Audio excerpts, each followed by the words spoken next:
274, episode 51 cerita raksasa 3. Surya berada di luar pintu terakhir. Tinju Yo Jong Hyuk membentur pintu dan mendobraknya, menampakkan garis langit yang tertembus angin kencang. Mobil kereta terakhir dengan Surya terpotong, seolah-olah telah dirusak oleh sesuatu. Kamu datang lebih cepat dari yang diharapkan. Surya menatap langit dan berbicara dengan punggungnya kepada kami. Ruang persegi terlihat di luar jalur kereta. Cahaya ilahi yang terbentang ke dalam kegelapan. Itu seperti palem mengumpulkan pasir di pantai yang luas. Saya sengaja berbicara dengan nada sopan, Surya, mari kita berhenti di sini. Cahaya ilahi yang tidak bisa menyentuh pemeliharaan alam semesta menatapku. Mata Surya menatapku. Mereka sepertinya mengatakan bahwa bahkan jika mereka tidak memahami Starstream, tidak mungkin mereka tidak bisa membaca semua tentangku. Seorang pria yang tahu akhir dari semua dunia. Ini adalah kisah yang benar-benar liar. Mungkin Surya telah mendengar kalimat, kisah raksasa, saya. Sebelum saya bisa menjawab, Raja Oedipus berdiri di samping Surya dan menjawab, itu hanya sebuah metafora. Sebuah permainan kata. Agak beruntung jika dia berpikir begitu. Saya merasa sedikit tidak nyaman karena isi ceritanya datang langsung dari saya. Konstelasi, pembuat produksi massal, mempertanyakan kalimat Anda. Rasi bintang, dewa anggur dan ekstasi, bertanya-tanya tentang kisah raksasa Anda. Rasi bintang, tahanan Golden Headband, menyuruhnya gugup. Rasi bintang, dewa perang maritim, membentuk kepalan tinju. Rasi bintang, sekretif plotter, menatapmu. Pandangan Surya ke arahku berubah. Saya menyadari bahwa apapun yang saya katakan, saya tidak bisa menghentikannya. Ayo anak kecil, waktu yang diberikan kepada Anda adalah 10 menit. Keempat lengan Surya terangkat dalam posisi bertarung. Ukuran tubuhnya secara bertahap menjadi lebih besar saat ia membuka statusnya. Dia tidak menggunakan senjata apapun. Surya bermaksud mengecualikan saya hanya dengan menggunakan kekuatan murni cerita. 10 menit kemudian, kereta ini akan bertabrakan dengan dunia iblis. Tidak perlu lagi menunda dan Yo Jong Hyuk masuk terlebih dahulu. Aura biru yang mengingatkan pada Breaking the Sky Sword Sein muncul dari tubuh Yo Jong Hyuk. The Breaking the Sky Swordsmanship menyebarkan cahayanya. Saya bukan satu-satunya yang terpengaruh oleh kisah raksasa itu. Yo Jong Hyuk juga memiliki andil dalam cerita ini. Meskipun tubuhnya terluka, Yo Jong Hyuk sekarang dapat mengerahkan kekuatan yang setara dengan rasi bintang. Ada suara pisau dan sebuah tiang bertabrakan. Bukan Surya yang menerima serangan Yo Jong Hyuk. Kuoh. Raja Oedipus mengerang kesakitan saat dia berhadapan dengan Yo Jong Hyuk. Kuaek. Oedipus memeras kekuatan dari tubuh inkarnasi yang terlalu panas tetapi dia tampaknya mengalami kesulitan berurusan dengan Yo Jong Hyuk. Kim Dokja. Bersamaan dengan teriakan Yo Jong Hyuk, aku melompat menembus pertahanan Oedipus dan menuju ke Surya. Di udara kereta, Surya yang beberapa kali lebih besar menyambut saya. Keterampilan eksklusif, elektrifikasi, level 12+2 telah diaktifkan. Saya dikelilingi oleh cahaya elektrifikasi dan energi biru putih menghantam dada Surya. Di lain waktu, Surya menghentikan elektrifikasi saya dengan satu kepalan tangan. Namun, kali ini berbeda. Kulit Surya tersentuh oleh energi biru putih dan mulai terbakar. Ini dari sedikit pukulan. Alis Surya berkedut karena terkejut. Saya terbang di udara dan bertabrakan dengan tinju Surya. Kejutan itu mengguncang hati saya, tetapi saya menahannya. Kekuatan, cerita raksasa, bekerja untukmu. Kalimat dunia berputar-putar di sekitar saya. Kekuatan memungkinkan saya untuk bersaing dengan konstelasi kelas narasi yang perkasa. Ini adalah kisah yang hebat tetapi Surya masih hidup. Aku mengatakannya sebelumnya. Anda tidak bisa menang dengan skill yang telah Anda curi. Mungkin seperti yang dikatakan Surya. Saya selalu berjuang dengan keterampilan orang lain. Ini bukan sesuatu yang aku curi dari orang lain. Saya membacanya. Baca. Seperti yang dikatakan Persephone, keberadaan adalah sebuah cerita.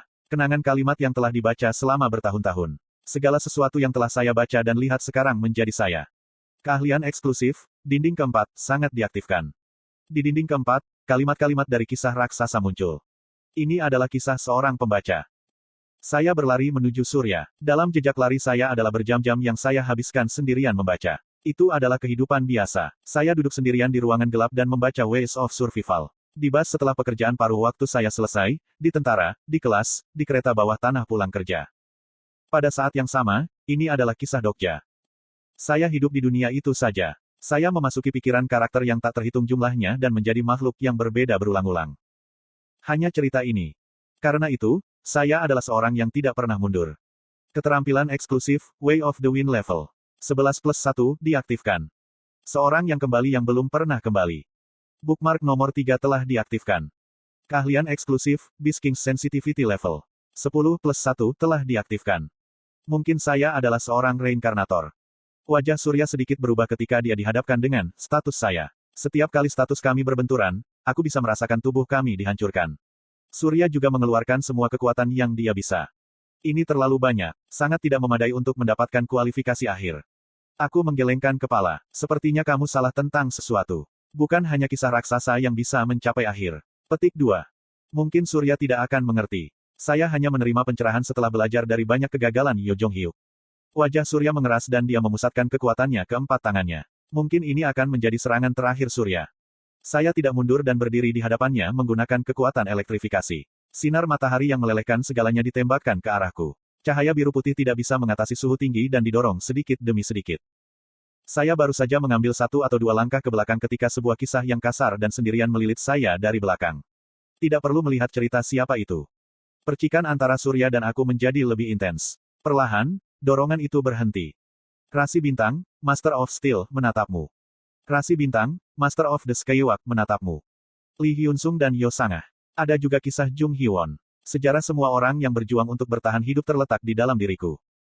Wanita yang terbangun dari berjongkok panjang dan tertawa sambil memegang pedang untuk menghancurkan kejahatan. Mereka tidak di sini tetapi ada orang lain yang berbagi sejarah kami. Bocah laki-laki yang kehilangan ibunya dan memegang serangga di tangannya menangis. Pria yang membangun kastil meraung untuk keluarga yang tidak akan kembali. Lee Gil-yong dan Gong Pil-du. Wanita yang membangun kebenaran dengan berbohong dengan senang hati menjadi bayangannya. Ada juga Han Suyong. Atribut eksklusif, skenario juru bahasa, diaktifkan. Segala sesuatu yang saya jalani menjadi cerita. Tubuh inkarnasi Surya tepat di depan saya. Kelemahan Surya adalah sesuatu yang tidak bisa dibaca dengan stigma Duke of Loyalty dan Warfare. Namun anehnya, saat ini saya tahu kemana harus menusuk Surya. Skill eksklusif, pemahaman membaca, diaktifkan. Fight yang tak terputus bersinar terang dan cahaya putih yang intens menembus dada Surya. Ada suara sesuatu yang pecah saat aku mencurahkan semua kekuatan sihirku sebelum terbang di langit. Di antara potongan-potongan cerita yang mengalir di udara seperti air mancur, Surya yang runtuh bisa dilihat. Surya, dewa cahaya tertinggi. Oedipus berteriak dan situasinya mulai berantakan. Meteorit teroksidasi di atmosfer dan kereta Surya runtuh. Saya jatuh ke tanah. Kim Dokja. Yo Jong-hyuk terbang seperti angin dan menangkapku sementara naga Chimera mengambil temanku yang jatuh. Itu benar-benar pelarian yang sempit. Beberapa fragmen dari mobil terakhir meninggalkan jejak panjang ketika mereka jatuh ke tanah. Puing-puing yang hancur menangis. Untungnya, kompleks industri tidak akan terkena. Shin Yosung mengawasiku dari kepala naga Chimera. Ah Jusi. Sukacita jelas terlihat pada ekspresi anak itu. Saat berikutnya, sebuah suara terdengar dari awan debu di tanah. Belum. Itu adalah Raja Oedipus. Eksistensi yang tampak menyedihkan meneriaki kami dari antara rasi bintang yang jatuh. Raja Iblis Keselamatan. Saya tahu bahwa suksesi cerita raksasa belum berakhir. Jika Anda memberi kami ceritanya, kami akan pergi dari sini. Permainan sudah berakhir tetapi dia masih belum menyerah. Yo Jong-hyuk yang menjawab atas nama saya. Kenapa kita harus? Yo Jong-hyuk mendarat di tanah, menjatuhkanku dan mengeluarkan pedang setan hitam. Kemudian Raja Oedipus berbicara. Kalau tidak, duniamu yang berharga akan menghilang. Apakah kamu ingin membicarakan nasib lagi? Saya tahu Anda tidak memiliki probabilitas yang tersisa di dunia iblis. Petik 2. Bagaimana kalau itu bukan dunia setan? Dia menjentikkan jari-jarinya dan sebuah panel besar muncul di udara. Itu menunjukkan planet biru yang kami kenal dengan baik. Yo Jong-hyuk mengerutkan kening. Sepertinya kau telah menjual harga dirimu sebagai rasi bintang. Apakah ini malam terakhir Anda? Petik 2. Pada titik ini, tidak mungkin untuk menghancurkan bumi bahkan jika semua kemungkinan Olympus digunakan. Yo Jong-hyuk menyadari hal ini dan tidak panik sama sekali. Raja Oedipus tertawa. Tidak mungkin untuk menghancurkan bumi. Tapi bagaimana dengan ini? Dia menjentikkan jarinya lagi dan layar berubah. Pada saat ini, wajah Yo Jong-hyuk dan anggota partai mengeras. Semenanjung Korea dilalap api. Jika aku tahu ini, aku akan pergi ke dunia iblis. Han Suyong mengerutkan kening saat dia menatap Gyeonggi-do terbakar dengan api merah dan biru. Sebenarnya, ada alasan mengapa Han Suyong tidak pergi ke dunia iblis. Kamu saat ini dikutuk oleh Raja Iblis, Andras. Han Suyong telah ditangkap dalam rencana Kim Dokja dan dikutuk oleh Raja Iblis. Berkat ini, dia akan menjadi santapan Raja Iblis begitu dia mengunjungi daerah itu. Lee Gil-yong menginjak kakinya di sampingnya dan berteriak, tidak akankah semua orang bersama Dokja Hyung sekarang? Saya berharap saya adalah Shin Yosung. Petik 2. Saya rasa begitu. Namun, tempat itu akan lebih sulit daripada di sini. Petik 2. Han Suyong merasakan bencana datang melalui api dan menelan. Setelah kelompok Kim Dokja pergi untuk skenario pribadi, skenario bencana telah datang ke semenanjung Korea. Batas waktu untuk skenario bencana adalah 30 menit. Masalahnya adalah bencana yang datang kali ini adalah rasi bintang. Sialan Olympus.